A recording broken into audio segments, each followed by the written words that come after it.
मुझसे एक शख्स ने पूछा कि ये बताएं कि वलीउल्लाह कौन होता है। यानी वली का मतलब दोस्त, अल्लाह का दोस्त।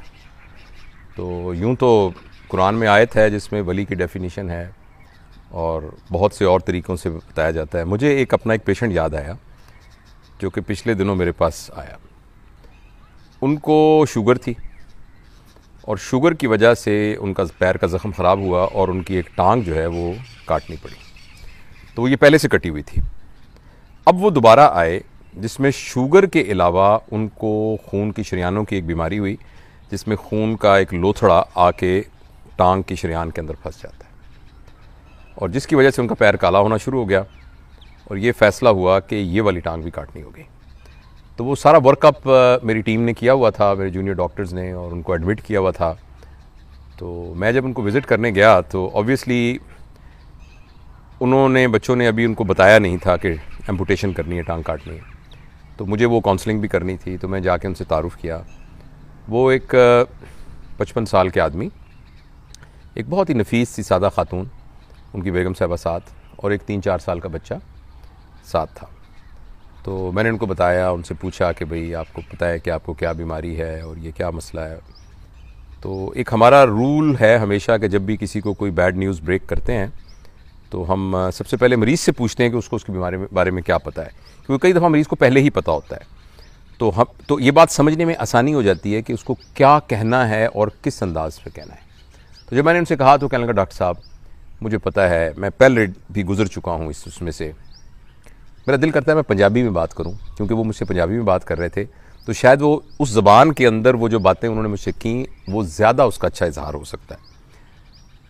तो मैंने कहने लगे कि इस लत्त दा तो मैंने पता है कि एदा कट्टी गई है, तो एदा भी मैंने पता है कि शुगर की वजह नाल गल गई है, नाले मैं हथ लाना है, मैंने पता है कि कित्थों तक ठंडी है, तो ये लत्त भी कट्टनी पैनी है। तो जिवें तुसीं मुनासिब समझते हो ऑपरेशन कर दो मेरा, तो लत्त नूं कट दो। उन्होंने इतनी आसानी के साथ ये कहा। अच्छा, मैंने उनके साथ और रेपो बनने के लिए मैंने उनको पूछा कि आप क्या करते हैं, और वो कहते हैं बस डॉक्टर साहब मेरी चक्की है, 2 चक्कियाँ हैं मेरियाँ, तो वो चक्कियाँ मुलाजम काम कर दे। चक्की अगर आप नहीं समझते तो वो आटा पीसने वाली जो मशीन है उसे चक्की कहते हैं पंजाबी में। वो चक्कियाँ मेरियाँ है तो वो चक्कियाँ चलदियाँ ने। तो मेरा वड्डा पुत्र है वो सादा दिमाग का है। तो सादा दिमाग से उनसे मुराद ये थी कि वो थोड़ा मैंटली बहुत ज़्यादा एक्टिव नहीं है। तो वो हैगा कोई 22 साल का, तो सादा दिमाग का, उन्होंने पता नहीं लगता। तो दूजा मेरा आ पुत्र है 3 साल का, आ बच्चा, बस होर मेरी कोई औलाद नहीं। तो वो बस मैं शीशे लवाए हुए है, उधरों परले पासों नज़र नहीं आता, इधरों आता है। तो वो मजदूर काम करते रहते तो गुजारा होंदा रहता है। तो बाकी एनी उम्र लंघ गई, जिन्नी लंघनी सी लंघ गई, हुण थोड़ी जी उम्र रह गई है।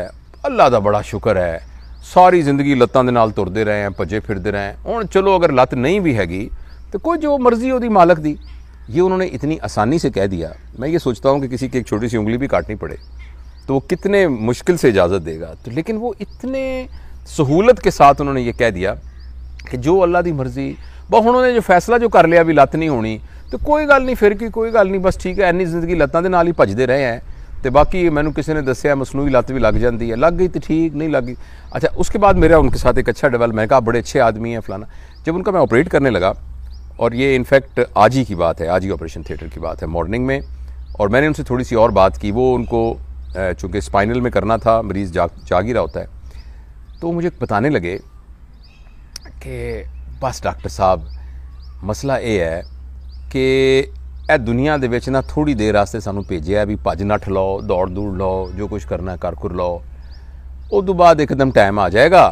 तो जे तो बंदे दे पुत्र की तरह इत्थों रहे तो अल्लाह मियाँ कहेगा आजा आजा, आ गए हैं, आ गए हैं, आजा आजा, बह जा मेरे कोल, बह जा, आजा आजा कोल आके बह जा, आजा, आ गया तू, हुण आ गया, बह जा, आजा। तो जे बंदा इत्थे कोई गड़बड़ करता रहा तो पता नहीं उत्थे की सलूक होएगा। अच्छा, मैं पूछा कि तुसीं स्कूल कितना पढ़े हो? तो कहने लगे कि हाँ स्कूल में गया सी, 5वीं 6वीं तक पढ़िया सी। इसके अलावा और भी उन्होंने बहुत सी बातें की। उन तमाम बातों के अंदर वो जो भी बात करते थे उसके एंड में पॉजिटिविटी आती थी। और एक ऐसा शख्स जो कि शुगर के मर्ज़ में मुब्तला हो और उसकी दूसरी टांग कटने जा रही है और ऑपरेशन टेबल पर बैठा हो, और वो कोई भी बात नेगेटिव ना करे, और हर बात में ही शुक्र करे। मुझे बहुत सारी बातें भूल गई हैं जो कि इतने स्पॉन्टेनियस फिक्रे इस 2 दिन के अंदर मैंने उनसे सुने कि जिसमें उन्होंने हमेशा पॉजिटिव बात की। मसलन उन्होंने कहा भाई जो डॉक्टर साहब मेरे को थोड़े जे पैसे हो गए तो मैं 4 दुकाना होर ले लियाँ। तो मैं कहा दुकाना कौन चलाता है? नहीं वो मैं किराए करूए तो नहीं दिंदा, उत्थे लोग होंदे ने ना तो उन्हों का कोई कारोबार वगैरह नहीं चलता, तो मैं उन्होंने कहना है कि चल यार एक मेरी दुकान खोल लै तो लैके तू अपना कारोबार चला दे। मैं कहा किराए तो देंदे हो गए? कहते नहीं किराए करूए तो की देना, वो बेचारे किसी का कारोबार नहीं चलता। मैं कहना चलो मेरी दुकान की हिफाजत रहेगी तो उसका किराया हो जाएगा। पता लगा कि उनकी 4 दुकानें हैं जो उन्होंने ऐसी लोगों को दी हुई है इसलिए कि वो अपने बिजनेस को इकट्ठा कर सकें। वो किसी यूनिवर्सिटी में नहीं पढ़े हुए, किसी जगह पर उन्होंने वो नहीं किया, लेकिन उनके अंदर एक ऐसी सलीमुल फितरत तबीयत थी। तो मैंने दिल में सोचा कि ये लोग हैं जो वलीउल्लाह है, ये लोग हैं जो ज़िंदगी को अपनी इन तमाम महरूमियों के बावजूद एक पॉजिटिव अप्रोच के साथ देख रहे हैं। तो ये मैं आपके साथ शेयर करना चाहता था कि इंसान अपनी महरूमियों के साथ, जिस्मानी कमज़ोरियों के साथ भी, माली नाआसूदगी के साथ भी, और कुछ और चीज़ें जो ज़िंदगी में कम रह जाएं, उन सारों के बावजूद भी अगर चाहे तो अपनी ज़िंदगी को मस्बत सोच के साथ गुजार सकता है।